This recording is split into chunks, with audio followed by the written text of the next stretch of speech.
Chapter 5, The Dancing Cow. Jane, with her head tied up in Mary Poppins' bandana handkerchief, was in bed with earache. "What does it feel like?" Michael wanted to know. "Like guns going off inside my head," said Jane. "Cannons?" "No, pop guns." "Oh," said Michael, and he almost wished he could have earache too. It sounded so exciting. "Shall I tell you a story out of one of the books?" said Michael, going to the bookshelf. "No, I just couldn't bear it," said Jane, holding her ear with her hand. "Well, shall I sit at the window and tell you what is happening outside?" "Yes, do," said Jane. So Michael sat all the afternoon on the window seat telling her everything that occurred in the lane. And sometimes his accounts were very dull and sometimes very exciting. "There's Admiral Boom," he said once. "He has come out of his gate and is hurrying down the lane. Here he comes. His nose is redder than ever, and he's wearing a top hat. Now he is passing next door." "Is he saying 'blast my gizzard'?" inquired Jane. "I can't hear. I expect so. There's Miss Lark's second housemaid in Miss Lark's garden, and Robertson Eye is in our garden, sweeping up the leaves and looking at her over the fence. He is sitting down now, having a rest." "He has a weak heart," said Jane. "How do you know?" "He told me. He said his doctor said he was to do as little as possible. And I heard Daddy say if Robertson Eye does what his doctor told him to, he'll sack him." "Oh, how it bangs and bangs," said Jane, clutching her ear again. "Hello," said Michael excitedly from the window. "What is it?" cried Jane, sitting up. "Do tell me." "A very extraordinary thing. There's a cow down in the lane," said Michael, jumping up and down on the window seat. "A cow? A real cow? Right in the middle of a town? How funny. Mary Poppins," said Jane, "there's a cow in the lane, Michael says." "Yes, and it's walking very slowly, putting its head over every gate and looking round as though it had lost something." "I wish I could see it," said Jane mournfully.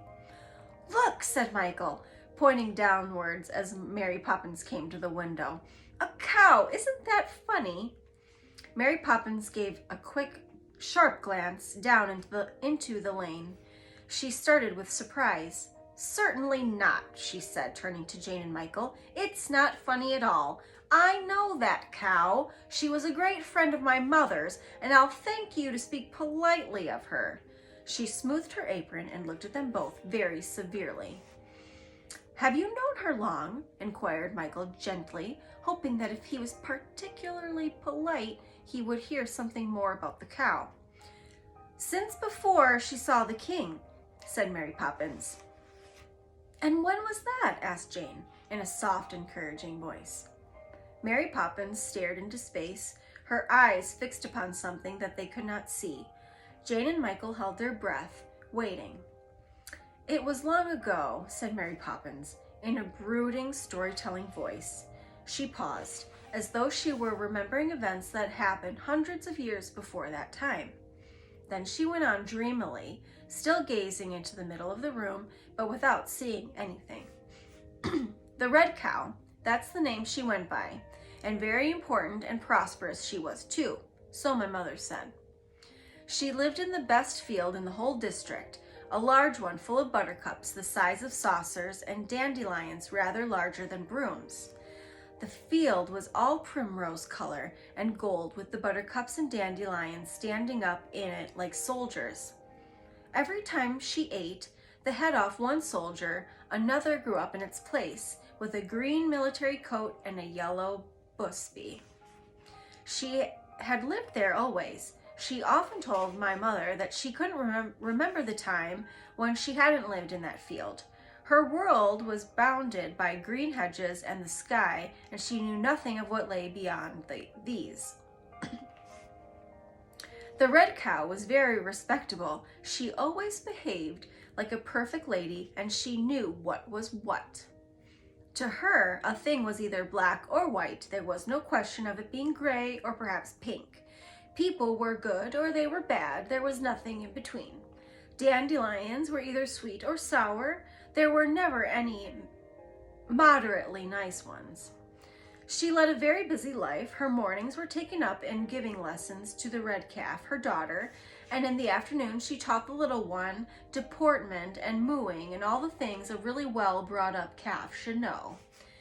Then they had their supper, and the red cow showed the red calf how to select a good blade of grass from a bad one, and when her child had gone to sleep at night, she would go into a corner of the field and chew the cud and think her own quiet thoughts. All her days were exactly the same. One red calf grew up and went away, and the other one came in its place, and it was natural that the red cow should imagine that her life should always be the same as it always had been. Indeed, she felt that if she could ask for nothing better than for all her days to be alike till she came to the end of them. But at the very moment she was thinking these thoughts, adventure, as she afterwards told my mother, was stalking her. It came upon her one night when the stars themselves looked like dandelions in the sky and the moon a great daisy amongst the stars. On this night, long after the red calf was asleep, the red cow stood up suddenly and began to dance. She danced wildly and beautifully and in perfect time, though she had no music to go by. Sometimes it was a polka, sometimes a highland fling, and sometimes a special dance that she made up out of her own head. And in between these dances she would curtsy and make sweeping bows and knock her head against the dandelions. "Dear me," said the red cow to herself, as she began on a sailor's hornpipe, "what an extraordinary thing. I always thought dancing improper, but it can't be, since I myself am dancing, for I am a model cow." And she went on dancing and thoroughly enjoying herself. At last, however, she grew tired and decided that she had danced enough and that she would go to sleep. But to her great surprise, she found that she could not stop dancing. When she went to lie down beside the red calf, her legs would not let her. They went on, capering and prancing, and of course carrying her with them. Round and round the field she went, leaping and waltzing and stepping on tiptoe. "Dear me," she murmured at intervals with a ladylike accent, "how very peculiar," but she couldn't stop. In the morning she was still dancing, and the red calf had to take its breakfast of dandelions all by itself because the red cow could not remain still enough to eat. All through the day she danced up and down the meadow and round the meadow, with the red calf mooing piteously behind her. When the second night came and she was still at it and still could not stop, she grew very worried. And at the end of a week of dancing she was nearly distracted. "I must go and see the king about it," she decided, shaking her head. So she kissed the red calf and told it to be good. Then she turned and danced out of the meadow and went to tell the king. She danced all the way, snatching little sprays of green food from the hedges as she went, and every eye that saw her stared with astonishment, but none of them were more astonished than the red cow herself. At last she came to the palace where the king lived. She pulled the bell rope with her mouth, and when the gate opened, she danced through it and up the broad garden path till she came to the flight of steps that led to the king's throne. Upon this the king was sitting, busily making a new set of laws. His secretary was writing them down in a little red notebook, one after another, as the king thought of them. There were courtiers and ladies-in-waiting everywhere, and very gorgeously dressed, and all talking at once. "How many have I made today?" asked the king, turning to the secretary. The secretary counted the laws he had written down in the red notebook. 72, your majesty," he said, bowing low and taking care not to trip over his quill pen, which was a very large one. Not bad for an hour's work," said the king, looking very pleased with himself. "That's enough for today." He stood up and arranged his Hermes cloak very tastefully. "Order my coach, I must go to the barber's," he said magnificently. It was then that he noticed the red cow approaching. He sat down again and took up his scepter. "What have we here, ho?" he demanded as the red cow danced to the foot of the steps. "A cow, your majesty," she answered simply. "I can see that," said the king. "I still have my eyesight. But what do you want? Be quick, because I have an appointment with the barber at 10. He won't wait for me longer than that, and I must have my hair cut. And for goodness sake, stop jigging and jagging about like that," he added irritably. "It makes me quite giddy." "Quite giddy," echoed all the courtiers, staring. "That's just my trouble, your majesty. I can't stop," said the red cow piteously. "Can't stop? Nonsense," said the king furiously. "Stop at once. I, the king, command you."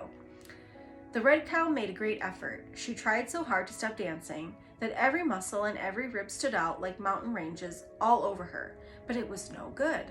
She just went on dancing at the foot of the king's steps. "I have tried, your majesty, and I can't. I've been dancing now for 7 days running, and I have had no sleep and very little to eat. A white thorn or spray or two, that's all. So I've come to ask your advice." Very curious," said the king, pushing the crown on one side of his and scratching his head. "Very curious," said the courtiers, scratching their heads too. "What does it feel like?" asked the king. "Funny," said the red cow. "And yet," she paused as if choosing her words, "it's rather a pleasant feeling too, as if laughter were running up and down inside me." "Extraordinary," said the king, and he put his chin on his hand and stared at the red cow, pondering on what was the best thing to do. Suddenly, he sprang to his feet and said, "Good gracious!" "What is it?" cried all the courtiers.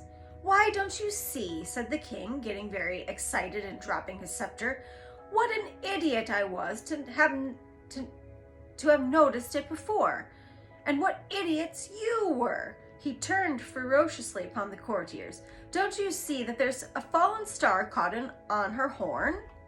"So there is," cried the courtiers, as they all suddenly noticed the star for the first time, and as they looked it seemed to them that the star grew brighter. "That's what's wrong," said the king. "Now you courtiers had better pull it off so that this lady can stop dancing and have some breakfast.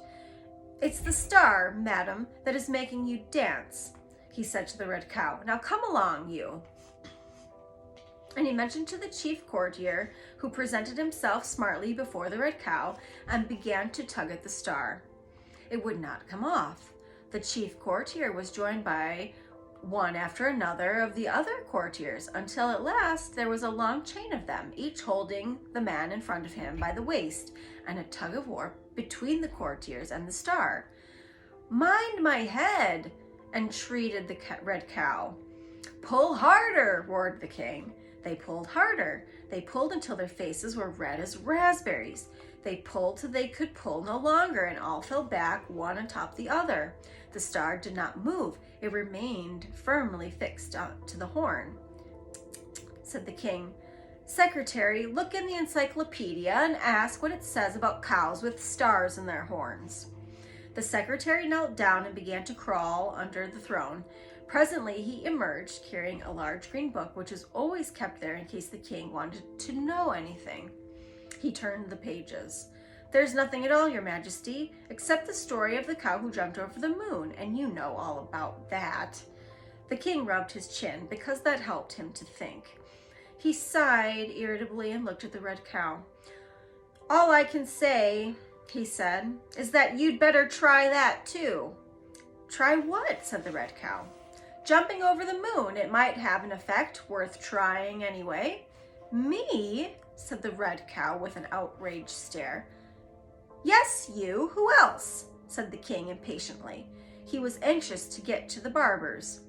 "Sire," said the red cow, "I beg you to remember that I am a decent, respectable animal, and have been taught from my infancy that jumping was no occupation for a lady." The king stood up and shook his scepter at her. "Madam," he said, "you came here for my advice, and I have given it to you. Do you want to go on dancing forever?